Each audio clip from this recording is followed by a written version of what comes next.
Hello दोस्तों, स्वागत है आप सभी का। जैसे कि अभी तक हम चर्चा करते आ रहे हैं कि विभिन्न भाव के अंदर ग्रह किस तरह से प्रभाव करेंगे। इसमें दो तीन चीज़ें जो थी उनको आप लोगों ने समझा। सबसे पहले फर्स्ट हाउस के अंदर मैंने कोई कारक तत्व का प्रभाव यूज़ नहीं किया, वो अग्नि तत्व का भाव है, वहाँ पे अग्नि रहेगी। ठीक है। जब सेकंड हाउस आया तो वहाँ पे भी मैंने बहुत ज़्यादा कारक तत्व का प्रभाव नहीं दिया।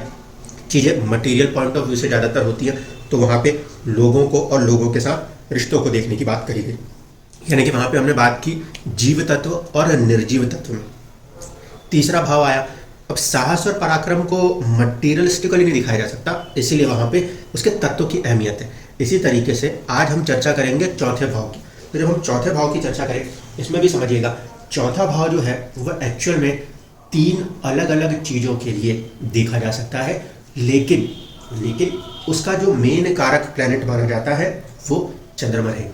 तो पहले इसको समझने की कोशिश करते हैं कि यहाँ पे ग्रह बैठेंगे तो वो किस तरीके से चीज़ों को बदलेंगे।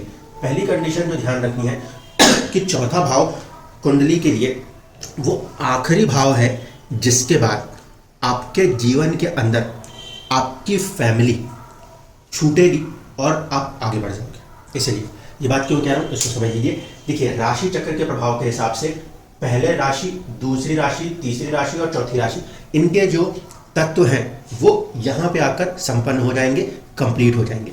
जैसे ही हम इसके आगे बढ़ना शुरू करेंगे तो सिंह राशि और मेष राशि दोनों फिर से अग्नि तत्व हो जाएंगे, दोनों फिर से धर्म के तत्व में विलीन हो जाएंगे। इसी तरीके से जब हम सेकंड हाउस में देखते हैं तो यहाँ पे जो सिक्स्थ हाउस बनेगा, ये दोनों के दोनों पृथ्वी तत्व में समा जाएंगे। ठीक है। इस लिहाज से अगर बात करें तो फोर्थ हाउस तक जो भी हम हैं वो अपने घर के अंदर के माहौल से सबसे पहले बनते हैं, और इसके बाद वो माहौल और हमारा दूसरे लोगों के साथ जुड़ना हमारे बुद्धि को खोलता है और एक नए लेवल से इंटरेक्शन शुरू होता है फिफ्थ हाउस से लेके एट्थ हाउस तक, एंड अगेन साइकिल रिपीट होती है। दूसरे शब्दों में कहूँ तो यहाँ से लेकर यहाँ तक हम अपनी 9 नक्षत्रों की यात्रा पूरी कर लेते हैं। इसलिए चौथा भाव एक इम्पॉर्टेंट हाउस है, क्योंकि उस पर पड़ने वाले कोई भी प्रभाव पूरे जीवन भर आपके साथ चलने वाले होंगे। वो आखिरी सीढ़ी है जिस पे कि कदम रखना है, और उसके कदम रखने के बाद जो भी होगा वो सारे प्रभाव पूरे जीवन भर हमें महसूस होने वाले हैं। इस कारण से इस हाउस को पहले कोर इम्पॉर्टेंट चंद्रमा इमोशंस के साथ जोड़ के देखेंगे, दूसरा आध्यात्मिक लेवल पर उसे मोक्ष के साथ जोड़ के देखेंगे। इसके बाद बात होगी मटीरियली जमीन की और मटीरियली वाहन के सुख की। तो जब हम यहाँ बात करते हैं चौथे भाव के कारक कौन है, तो चौथे भाव में कारक तो बन जाते हैं चंद्रमा। चौथे भाव के स्वामी जो है वो कौन है, खुद चंद्रदेव ही हो जाते हैं काल पुरुष कुंडली के लिहाज से। ठीक है, ये पहली बात समझ में आई। अभी तक तो क्या था, दो दो ग्रह लिखे जा रहा था एक भाव में, एक उस भाव के या राशि जो वहाँ बनती है नेचुरली उसके स्वामी, और दूसरा जो वहाँ पे कारक ग्रह। यहाँ पे स्वामी भी वही है और कारक भी वही है। इससे हटके दो कारक और आएंगे। एक होगा आपका मंगल, ठीक है, मार्स। इसको बेसिकली हम तब यूज करेंगे जब हम कहेंगे जमीन, ठीक है, भूमि और भवन के कारक के रूप में बात करेंगे, तब चौथा भाव प्रॉपर्टी दिखाएगा। उसके लिए कंडीशन बदलेगी, इसको ध्यान रखिएगा। यहाँ पर यदि हम बात करते हैं कारक शुक्र की, तो हम यहाँ पे विवाह की बात नहीं करते, यहाँ पे हम वाहन के सुख की बात करते हैं। एयरप्लेन के अंदर उड़ने जैसे सुख जो होंगे, बड़े लग्जूरियस वाहन की जब बात करेंगे तब वहाँ पे शुक्र को अहमियत देंगे। तो जब हम कारक तत्वों के अंदर बात करेंगे तो ग्रह या तो चंद्रमा के, या तो मंगल के, या तो शुक्र के प्रति कहीं ना कहीं अपने रिलेशंस रखेंगे। इनको ध्यान रखिएगा। अब सबसे पहली चीज, इस भाव में चंद्रमा का बैठना सबसे ज्यादा खतरनाक स्थिति मानी जाती है। पहला पॉइंट वो इसलिए क्योंकि इस भाव में यदि चंद्रमा बैठ जाए और कहीं से भी पापी ग्रहों से दृष्ट हो जाए तो फिर मानसिक चुनौतियां पैदा करने वाला हो जाएगा। ये पहली कंडीशन। इवन दो कि वो भाव जो है वो भाव उसका अपना है, वो भाव के अंदर वो बहुत सहज है, लेकिन वो इतना चंचल है कि दूसरे लोगों की नज़र उस पर लग सकती है। इस बात को ध्यान रखिएगा। यही रीज़न है कि चंद्रमा जैसे प्लैनेट को फोर्थ हाउस के अंदर बैठा देना एक बहुत बड़ा खतरा बन जाता है। अगर उसे किसी पापी ग्रह ने दृष्ट कर दिया तो फिर दशा अंतरदशाओं में वो उसको प्रभावित करेगा। ये हमारे मन को और मस्तिष्क को दोनों को प्रभावित कर देगा। इस कारण से यहाँ पे पहली कंडीशन बहुत केयरफुल रहना पड़ता है। दूसरी इंपॉर्टेंट बात जो आप कह रहा हूँ, क्योंकि यह हाउस इमोशंस का है, भावनाओं का है, जल तत्व का है, लेकिन यदि आपकी कुंडली में चौथे भाव में जो भी राशि आ रही है उनके अपने एक स्वामी होते हैं। मान लीजिए मेष लगन का जन्म है, लेकिन जन्म का जो दिन है वो निकल के आ जाए सोमवार, सोमवार के स्वामी होते हैं चंद्रदेव। ऐसे स्थिति में ये चंद्रदेव जब स्वामी बन जाएंगे तो अब ये जल तत्व का ग्रह अग्नि के प्रभाव दिखाने लगेगा। डे लॉर्ड बन गया तो अग्नि के प्रभाव दिखा देगा। ऐसी स्थिति में इमोशंस को बहुत हद तक जला देगा। ये बात ध्यान रखिएगा, ये क्रूशियल पॉइंट बनता है। आप जिस भी दिन जन्म ले रहे हैं, वृषभ लगन की कुंडली आए और संडे के दिन, रविवार के दिन, वीरवार के दिन का जन्म हो, पहले अग्नि तत्व की राशि का प्रभाव में और वहां पे अग्नित्व बढ़ जाएगी, ये एक नई चुनौती खड़ी हो जाएगी। इसी तरीके से मान लीजिए चौथे भाव में शनि की राशि है और जन्म शनिवार के दिन हुआ पड़ा है, तो वो भी एक अलग चैलेंजेस क्रिएट करेगा। ये बात इसलिए कह रहा हूँ कि यहाँ पे सबसे पहला पॉइंट, सबसे इंपॉर्टेंट फैक्ट क्या है, यहाँ पे सबसे इंपॉर्टेंट फैक्ट है इमोशंस। अब क्या इमोशंस का नहीं होना, इमोशंस का होना, कितना होना, क्या मायने रखता है। अगर व्यक्ति के अंदर इमोशंस हैं तो फिर उस व्यक्ति से हम ऐसे कर्म करा सकते हैं जो कि पब्लिक डीलिंग वाले हों। ठीक है, नर्स है, डॉक्टर्स है, जहाँ पे भी हमें लोगों के साथ, पब्लिक के साथ काम कराना है, वहाँ पे हमें कहीं ना कहीं काइंड ऑफ एक थोड़ा सा इमोशनल फैक्टर चाहिए। तो चौथे भाव के अंदर अगर मान लीजिए पॉजिटिव प्लैनेट बैठे हैं तो ऐसे व्यक्ति से हम किस तरीके के काम करा सकते हैं जो इमोशनल पॉइंट ऑफ व्यू पर काम करने की जरूरत है उन जगहों पर। लेकिन वहाँ पे यदि दूसरे ग्रह बैठेंगे तो फिर उनके प्रभाव, उनके तत्वों को समझ के इनके साथ मैच करते हुए फिर जाना पड़ेगा। हर इंसान एक जैसा नहीं हो सकता। अब देखिए, सबसे पहली कंडीशन, चंद्रमा खुद यहाँ बैठ जाए लेकिन जन्म सोमवार का ना हो, इसी राशि का स्वामी होकर चंद्रमा यहाँ बैठ जाए लेकिन जन्म सोमवार का ना हो। इस स्थिति में अगर किसी पापी ग्रह ने इसको नहीं देखा है तो फिर यह स्थिति अच्छी है किसके लिए, माता के स्वास्थ्य के प्रति। मदर के साथ व्यक्ति इमोशनल हो जाएंगे इस परिस्थिति में, ये पहली कंडीशन। दूसरी पॉजिटिव कंडीशन यहाँ पे क्या बनती है, क्योंकि व्यक्ति के अंदर जो एक 4th हाउस है उसका मन है और चंद्रमा मन का कारक है, वो बहुत साफ हो जाता है। ठीक है, जब बहुत साफ मन का व्यक्ति है तो चुनौतियां उसे आज की दुनिया में आती है, क्योंकि यह राम राज्य नहीं है, यहाँ पे हर इंसान में रावण बसता है। इस बात को ध्यान रखिएगा। एस्ट्रोलॉजी में रियलिटी का इनकार नहीं हो सकता। आज की दुनिया कहीं ना कहीं अपने फायदे देखना चाहती है, उसको कितना ज़्यादा फायदा मिल रहा है किसी के साथ, वो ये नहीं देखना चाहती कि सामने वाला बढ़ता हुआ नजर आए। इसको ध्यान रखिएगा। इसीलिए अब यहाँ पे अगर चंद्रमा जैसा सौम्य ग्रह बैठ गया, व्यक्ति इमोशनल है, व्यक्ति हर किसी के प्रति अपने आप को समर्पित करने लग जाता है। इस कंडीशन में बहुत ज़्यादा सतर्क होना पड़ता है, क्योंकि दूसरे लोग उसका मिसयूज़ कर जाएंगे, उसको इमोशनली यूज़ करने की कंडीशन में आ जाएंगे। ये बात ध्यान रखिएगा। इसलिए आज की तारीख में हम सतयुग में नहीं जी रहे, हम कलयुग में जी रहे हैं। उस लिहाज से जब चौथे घर में चंद्रमा की बात होती है तो यहाँ पे मैं सबसे पहली बात ये करता हूँ, कभी भी किसी एक पे डिपेंडेंट नहीं होना, क्योंकि हर व्यक्ति आपको यूज़ करने की कोशिश करेगा, और थोड़ा सा अपने आप को इस तरीके से चैनलाइज करना जिससे कि कहीं पर भी हर्ट ना हो सके। कंडीशन अगर ये फॉर्मेशन है तो आप जितने भी बुजुर्ग लोग हैं उनकी सेवा में लग सकते हैं। आप जो बच्चे होते हैं, छोटे बच्चे, उनके साथ जुड़ के काम कर सकते हैं। वहाँ से बहुत लिमिटेड रिस्क है कि आप हर्ट हो, लेकिन बाकी की दुनिया मटेरियलिस्टिकली किसी न किसी रूप में आपको यूज़ कर सकती है। उस पॉइंट को यहाँ ध्यान रखना पड़ता है बहुत ज़्यादा। तो चंद्रमा को चौथे भाव में व्यक्ति के व्यक्तित्व के लिहाज से तो अच्छा कहूँगा, लेकिन आज की जनरेशन के हिसाब से, आज के समय के हिसाब से ऐसे लोगों का बहुत ज़्यादा मिसयूज हो सकता है। उन्हें इस बात को मेंटली समझना पड़ेगा, प्रैक्टिकल होगा। अगर यहाँ पर मान लीजिए कि मंगल आके बैठ जाए, इस भाव में अगर मंगल की प्लेसमेंट आ जाए, मंगल की प्लेसमेंट इस भाव के अंदर अग्नि तत्व का ग्रह है, जल तत्व के भाव के अंदर आके बैठा है, कहीं ना कहीं इमोशंस को जलाने की कोशिश होगी। ध्यान रखिएगा, इमोशंस को जलाने की कोशिश होगी। इमोशंस को जलाने की कोशिश का मतलब यह है मन के अंदर गुस्सा भर सके इस हालत तक कहीं ना कहीं परिस्थितियां पैदा होती रहेंगी। इस बात को ध्यान रखिएगा। जब कभी भी चौथे भाव में मंगल आके बैठे, अगर वो नीच का हो गया तब वो थोड़ा सा अपनी ऊर्जाओं को एक्सप्रेस नहीं कर पाएगा, लेकिन उसके बावजूद भी कहीं ना कहीं वो अंदर ही अंदर प्रभावित जरूर करेगा, गुस्सा जरूर देता नजर आएगा। लेकिन ये मंगल कहीं ना कहीं इस प्रभाव के कारण कि वहाँ पे भूमि भवन के देने के लिए फिर भी अच्छा होगा। मन के अंदर ऐसा व्यक्ति थोड़ा सा ज़्यादा एग्रेसिव हो सकता है। ऐसे लोगों को उस तरीके के कामों में उतारा जा सकता है जहाँ पे सिक्योरिटी वर्क्स काम करने हो। व्यक्ति जरूरत पड़ने पर किसी को थोड़ा सा अपनी एग्जीक्यूटिव पावर के द्वारा, यानी कि अपने क्रोध के द्वारा नियंत्रित कर सकता है। जैसे कि भीड़ आती है अटैक करने, तो वहाँ पे जो काउंटर अटैक होता है वहाँ इमोशंस नहीं हो सकते कि लाठी मार दूंगा तो क्या हो जाएगा क्या हो जाएगा, नहीं, वहाँ पे आपको सीधे एक्शन लेना होता है। तो उस प्रकार के कामों के लिए यहाँ पे इमोशंस को पीछे छोड़कर जो इम्पोर्टेंट करेक्ट डिसीजंस है उसके लिए व्यक्ति किसी भी हद तक जाके लड़ सकता है। उस लिहाज से यहाँ पे मंगल पॉजिटिव है। भवन के या भूमि के मामलों में ये मंगल को हम फिर भी सही कहेंगे, लेकिन राशि प्रभाव देखना पड़ेगा, मित्र राशि है कि स्वराशि है या जो भी कंडीशन है उसको देखिएगा। उस भाव के अंदर अगर हम बात कर रहे हैं तो ये तो तय है कि व्यक्ति को जीवन के अंदर उसका जो इमोशनल फैक्टर है उस पर बार बार एक पानी रखा है और नीचे से आग जा रही हो तो क्या होगा, वो वेपराइज होने लगेगा, यानी इमोशंस बार बार जलेंगे और वो ऊपर उठने की कोशिश करेंगे, लेकिन किस रूप में, वेपराइज रूप में, जो कि नजर ही नहीं आते। इस कारण से ऐसे लोगों को मन के अंदर बहुत सारे कुछ ना कुछ चल रहा होता है जो कि वो व्यक्त करना तो चाहते हैं लेकिन फिर भी व्यक्त कर नहीं पाते।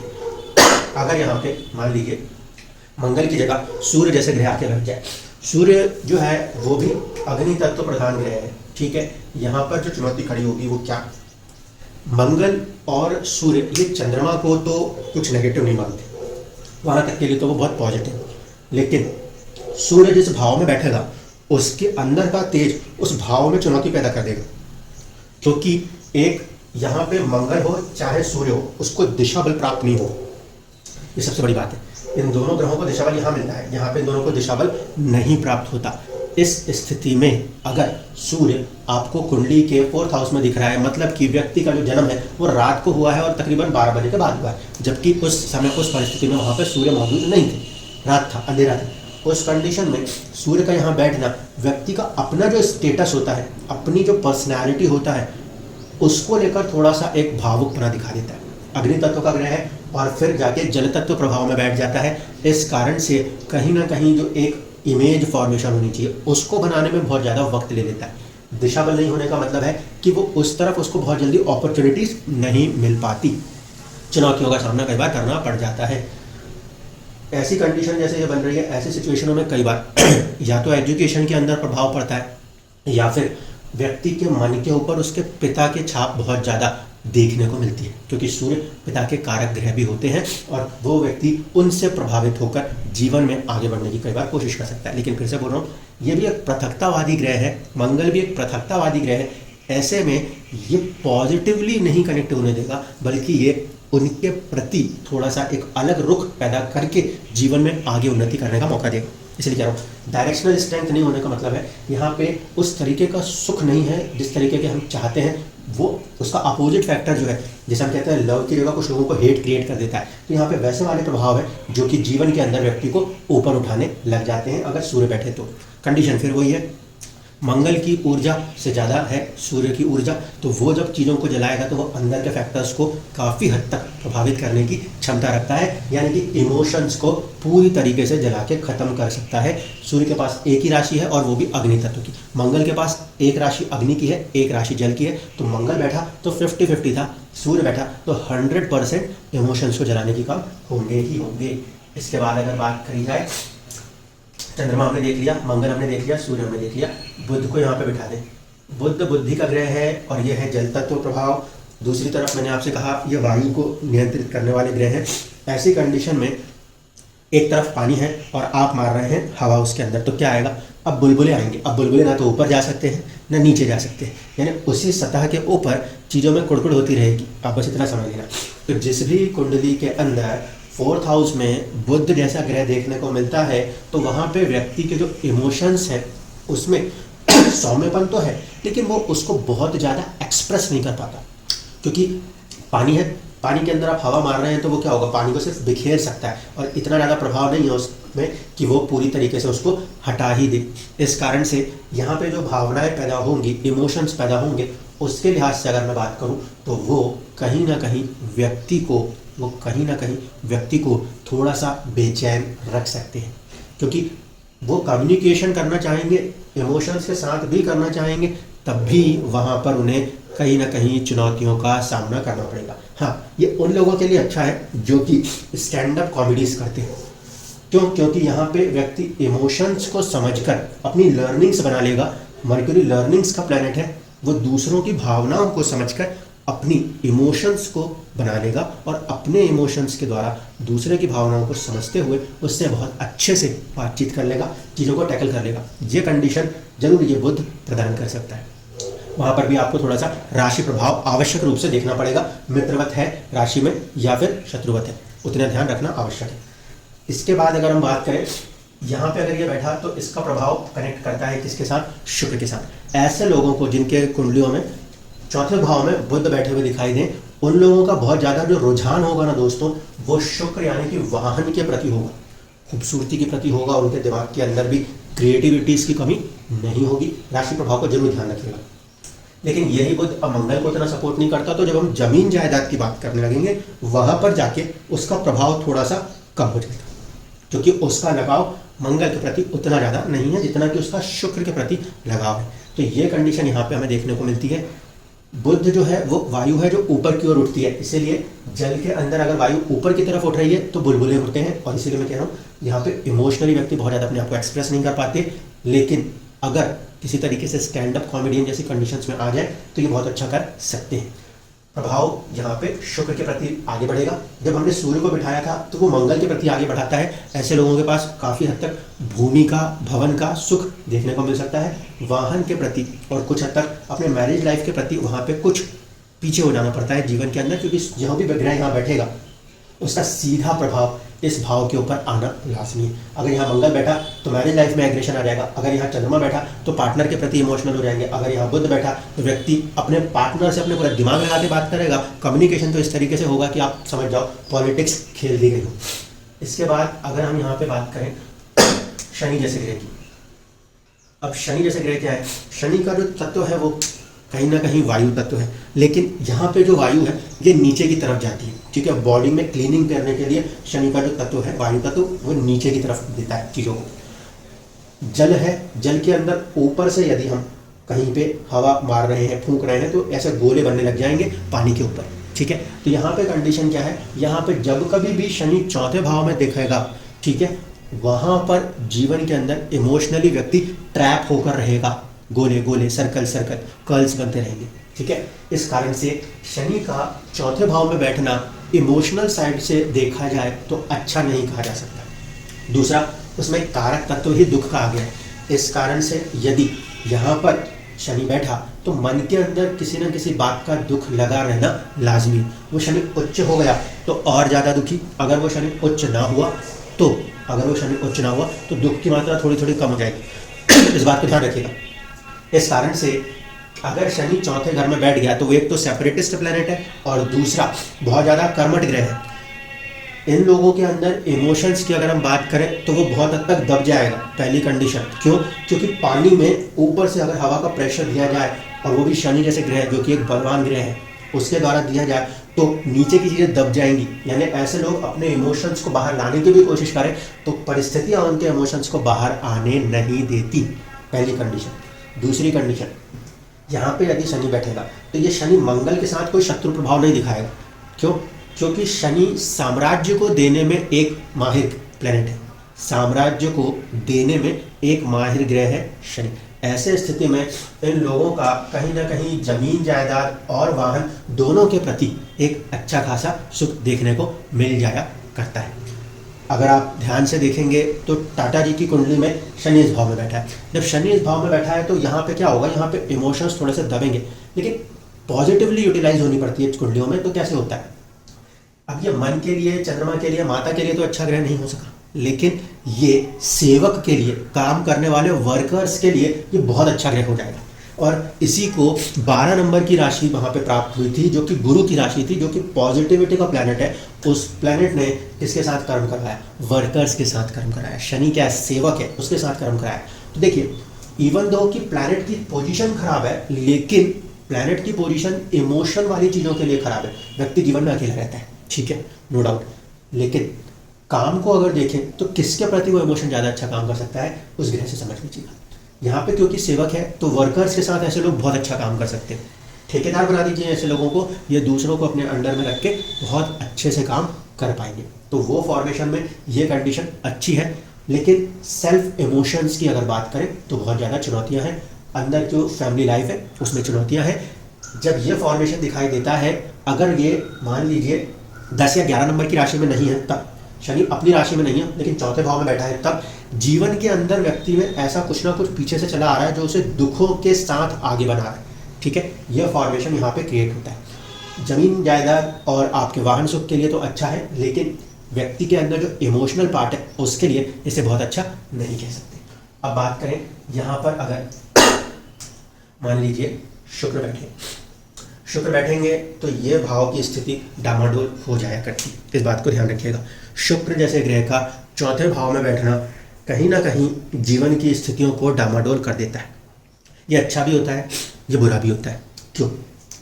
शुक्र अपने आप में एक सौम्य ग्रह है, ठीक है, लेकिन अब यहाँ पे एक भयंकर चुनौती खड़ी होने वाली है।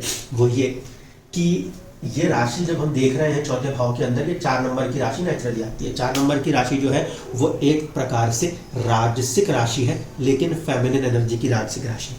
ठीक है, एक तो 5 नंबर सूर्य और एक 4 नंबर चंद्रमा, ये दोनों के दोनों जो है, एक राजा है तो एक रानी है, तो दोनों की राशियाँ राजसिक है।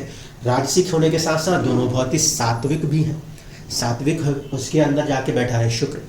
अब शुक्र क्या है? शुक्र दैत्य आचार्य है। शुक्र दैत्य आचार्य है, इस बात को नहीं भूला जा सकता। तत्व के हिसाब से वो जल तत्व के अंदर ये भी कहीं ना कहीं लिक्विड्स को दर्शाते हैं, तो जल में जल का मिलना। शनि को मैंने यहाँ बुरा नहीं बोला, क्यों? क्योंकि हवा को पानी में क्या मिला लेंगे आप? कुछ नहीं। बुध को हवा को पानी में क्या मिला लेंगे आप? कुछ नहीं। लेकिन आपके पास पानी है, उस पानी के अंदर आप खून भी मिला सकते हो, उस पानी के अंदर आप दूध भी मिला सकते हो, उस पानी के अंदर आप लिक्विड फॉर्म में कोई भी चीज़ मिला दोगे तो आपको चीज़ों को अलग अलग पृथक नहीं कर पाओगे। शुक्र के पास भी तत्व में कहीं ना कहीं कुछ अमाउंट का एयर तो है, कुछ अमाउंट का वाटर भी है। ठीक है, क्योंकि रिलेशंस का प्लैनेट है वो, इस कारण से। तो वहाँ पर जब वो जाके बैठेगा तो 2 चुनौतियाँ होंगी। दैत्याचारी प्रवृत्तियों का भी निर्माण व्यक्ति के अंदर जीवन में आ सकता है। क्यों? क्योंकि जब इस भाव के अंदर शुक्र बैठेगा तो ये उसमें दिशा बली हो जाएगा। दिशा बली हो जाने की वजह से ऐसे लोगों के अंदर, और वो भी इमोशनली, 4 नंबर के भाव है या चौथा भाव है वहाँ पर बैठा है, तो इमोशनली ये पार्टनरशिप्स को खींचने की भी कोशिश कर सकता है। पहली चुनौती, इमोशनली पार्टनरशिप्स को खींचने की कोशिश कर सकता है, क्योंकि उसके पास कारक तत्व है 7वें भाव का। दूसरा, वो वैभव का कारक है। वैभव का कारक होने के कारण वैभव के प्रति उन लोगों का मन बहुत ज़्यादा लग सकता है। तो ऐसे फॉर्मेशंस में ऐसे लोग आर्टिस्टिक वर्क्स को तो बहुत अच्छा करते हैं। आर्टिस्टिक वर्क्स के लिए ये कॉम्बिनेशन बहुत ही खूबसूरत कॉम्बिनेशन होता है। लेकिन जब हम बात करेंगे एथिकल पॉइंट ऑफ व्यूज़ पर, तब जाकर शुक्र हमें चुनौती दे सकता है। यानी कि कार्य करते करते किसी और के साथ जुड़ जाने की प्रवृत्तियों को बढ़ाने की कोशिश कर सकता है। उसको बस वहाँ पे संभालना आवश्यक होता है। ठीक है, अन्यथा शुक्र यदि चौथे भाव में बैठा है तो वैभव के लिहाज से, मटेरियल पॉइंट ऑफ व्यू से, वो शुक्र फिर भी आपको जीवन के अंदर ऊपर उठाने की कोशिश करेगा। इसमें फिर वही एक बात उठेगी, ये जरूर देखिएगा कि शुक्र का संबंध 6ठे भाव से नहीं होना चाहिए। शुक्र का संबंध यदि 6ठे भाव से हो गया, ऐसे स्थिति में उसकी राशि वहाँ पे पड़ गई, तो फिर वो वैभव जो है वो तो आएगा, लेकिन चुनौतियों के साथ आ जाएगा। क्यों? क्योंकि इस कुंडली के अंदर कोई सा भी ग्रह यदि 6ठे भाव का स्वामी होकर चौथे भाव में बैठ गया तो फिर वो मन के अंदर एक अजीब सी स्थिति पैदा कर देगा, क्योंकि 6ठा भाव संघर्ष का होता है। इस कारण से किसी भी कुंडली के अंदर 6th हाउस लॉर्ड की प्लेसमेंट 4th हाउस में हम अच्छे नहीं मानते, वो जीवन में फिजूल के संघर्षों को दिखाता है। और अगर शुक्र जैसा ग्रह वहाँ पे आ गया तो फिर करेला कड़वा नीम और चढ़ जाएगा। कारण क्या है? देखिए, चंद्रमा शुक्र की एक राशि में जाकर उच्च होते हैं। अगर यहाँ पे शुक्र बैठ गए तो चंद्रदेव तो बहुत खुश हो जाएंगे, लेकिन उनकी खुशी जो है वो कहीं ना कहीं चुनौतीपूर्ण हो जाएगी। मटीरियलिस्टिकली वो चीज़ मिलेगी कि नहीं मिलेगी, ये एक डिफरेंट इशू है दोस्तों, लेकिन मन के अंदर उसकी चाहत बनी हुई है। अब मन की चाहत अगर पूरी ना हो तो व्यक्ति क्या हो जाएगा? दुखी हो जाएगा। इस एस्पेक्ट से इस बात को कह रहा हूँ। शुक्र का बैठ जाना आपको कोई पैसा ला के नहीं देता। शुक्र का चौथे भाव में बैठ जाना आपको पैसा लेकर नहीं आता। वो ये बताता है कि व्यक्ति के जीवन के अंदर पैसों की, वैभव की चाहत होगी। ठीक है, अब उसके लिए उसे कर्म करना है। इस तरीके के लोग जितने भी आर्टिस्टिक वर्क्स हैं उनमें जुड़ के काम करें, जितने भी आपके बुटीक्स हैं, जितने भी आपके फैशन डिजाइनिंग्स हैं उनके काम करें, बाकी तो वहाँ पे जो भी राशि प्रभाव है उनको ध्यान में रखते हुए काम करें, क्रिएटिविटी के कोई भी काम करें तो ऐसे लोग बहुत अच्छे से लाइफ के अंदर मटेरियल गेन्स हासिल कर लेते हैं। लेकिन जब बात रिलेशनशिप्स में चंद्रमा यानी कि खुद के इमोशंस की होगी तो ध्यान रखिएगा कि ये दैत्य ग्रह है, दैत्य ग्रह के बैठ जाने के कारण उसमें कहीं ना कहीं किसी ना किसी रूप में थोड़ा सा दुख बना के रख देंगे। तो इतना फॉर्मेशन तो हमने प्लैनेट्स के पहले पॉइंट से समझ लिया। अब दूसरे में देख लीजिए बचे हुए हैं राहु और केतु। राहु की मौजूदगी की अगर बात की जाए तो राहु ओके है। ऐसे व्यक्तियों के मन में बहुत सारे ख्याल आते हैं, बस डर इस बात का लगा रहता है कि इनके इमोशनल ख्याल इन्हीं को ना डिस्टर्ब कर दें, ठीक है, इन्हीं के इमोशनल ख्याल इन्हीं को ना डिस्टर्ब कर दे। इस बात का एक खतरा यहाँ पे रहता है क्योंकि ये व्यक्ति हर चीज को बढ़ा चढ़ा के सोचेंगे, इमोशंस को भी बहुत बढ़ा लेंगे अपने जीवन में, ये एक रिस्क बन जाता है। अगर यहाँ पे केतु आ जाए, अगर यहाँ पे केतु आ जाए तो वह ऐसा प्लेनेट है जो कि चंद्रमा को ही रोक सकता है। ऐसी स्थिति में जब कभी भी 4th हाउस में केतु की प्लेसमेंट होती है तो ध्यान रखिएगा जीवन में सबसे ज़्यादा चुनौती का सामना हो जाता है। क्यों?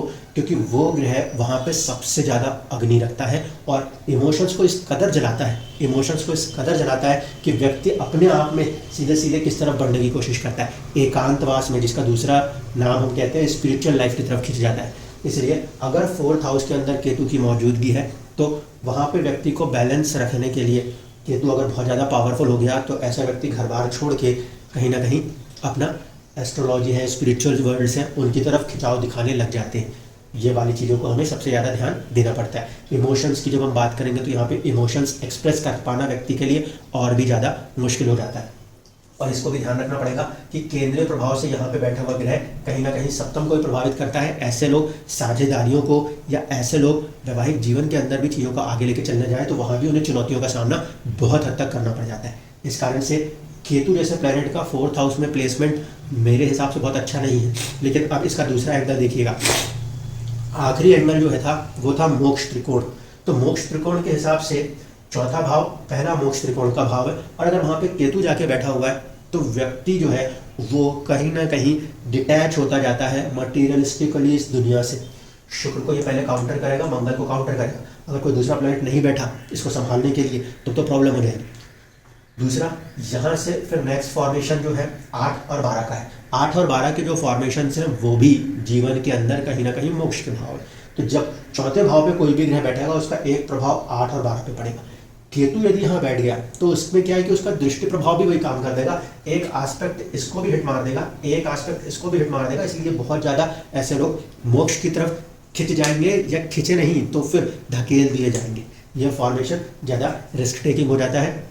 इस फॉर्मेशन में व्यक्ति भीड़ में भी बैठा हो तो भी वो अकेला बैठ जाएगा। ये परिस्थिति कई बार जीवन के अंदर बनने लग जाती है। फॉर्मेशंस में यही होता है कि फिर वहाँ पे केतु देव की पूजा या गणेश जी से मदद मांगी जाए। क्यों? क्योंकि अब देखिए ये चंद्रमा का भाव है, मन का भी है और बुद्धि का भी है। मन अगर कहीं पे डिस्टर्ब हो रहा है तो उसको बैलेंस करने के लिए बुद्धि को प्रयोग करना पड़ेगा, जिसके दाता कहीं ना कहीं गणेश जी होते हैं। इस कारण से जब कभी भी 4th हाउस में केतु जैसे ग्रह की प्लेसमेंट आए तो सबसे पहले गणेश आराधना की तरफ व्यक्ति को भेजना पड़ता है ताकि वो उन सारी चीज़ों से उस पर कवर अप कर सके, उसे कंट्रोल कर सके। अन्यथा जीवन के जितने हार्डकोर चुनौतियां व्यक्ति फेस करेगा वो उसको कहीं ना कहीं बाहर हटाने की कोशिश करेंगे, जीवन से एकांतवास की तरफ ले जाने की कोशिश कर सकते हैं। तो ये प्रभाव जो है ये जीवन के अंदर आपको देखने को मिलेगा अलग अलग ग्रहों के 4th हाउस के अंदर बैठने पे। बहुत सारे लोग इस बात से खुश होते हैं कि चंद्रमा चौथे घर में अच्छा है तो ये है और वो है। देखिए दोस्तों, ये सीधे सीधे आपकी मनोस्थिति पर प्रभाव दिखाता है। इस कारण से यहाँ पर अगर कोई भी ग्रह बैठेगा तो उस ग्रह के तत्व प्रभाव आपके जीवन में आपके मन मस्तिष्क को, आपके इमोशंस को प्रभावित करेंगे। इसीलिए किसी भी ग्रह को वहाँ बैठा हुआ देखें तो इस बात को समझिएगा कि वो जीव तत्व है, निर्जीव तत्व है। अगर जीव तत्व है तो फिर जीव चीज़ों के साथ जुड़ जाएगा, अगर वो निर्जीव तत्व है तो निर्जीव चीज़ों के साथ जाना पड़ेगा।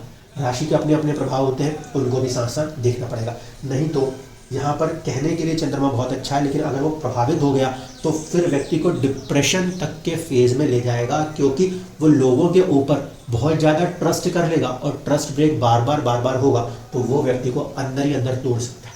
इस कारण से 4th हाउस एक कोर इंपॉर्टेंट हाउस होता है चार्ट का, जिसको समझना बहुत आवश्यक है। उस पर पड़ने वाला कोई भी प्रभाव जीवन में इतनी गहरी छाप छोड़ देगा। जैसे कई बार होता है ना कि छोटे बच्चे किसी बात से आप उनको डरा दो तो वो डर पूरे जीवन में कभी नहीं कर पाता। इस कारण से ये आखिरी पड़ाव है जहाँ पे कि व्यक्ति के साथ जो भी कुछ भी होगा वो सब उसको पूरे जीवन भर किसी न किसी रूप में मेंटली इमोशनली अपने आप में कनेक्ट करके रखेगा ही रखेगा। उम्मीद करता हूँ कि चौथे भाव तक की जो स्थितियाँ हैं और वहाँ पे ग्रहों की जो भी परिस्थितियाँ होती हैं वो आप लोगों को समझ में आ गई होंगी। धन्यवाद।